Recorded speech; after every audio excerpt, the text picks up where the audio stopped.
Dito ngayon tayo sa garahe namin sa Malabon. Ayan ang garahe namin, oh, mga bako. Ayan, trailer pa kami dyan, oh.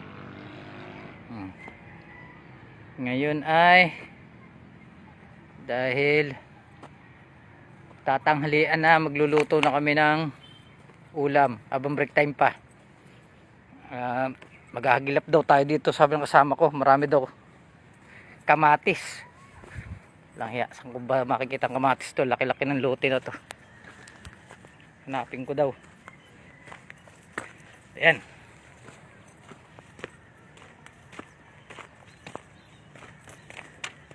Ano ba kamatis ang sinasabi nito?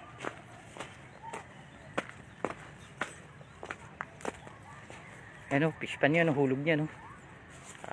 Puro bangus daw at ano sabi, sugpo, may sugpo. Saka naman ang saan yung kamatis na sinasabi nito? Kalaki-laki ng lote na to, eh. Kagilapin ng kamatis na kamatis.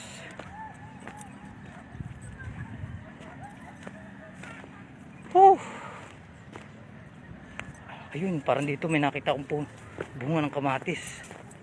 Tiyata, oh. Ito. Ang dami nga pala. Wow. Daming kamatis, oh. Ano, dito lang sa garahe namin yan, oh. Yan ang Hulong Malabon.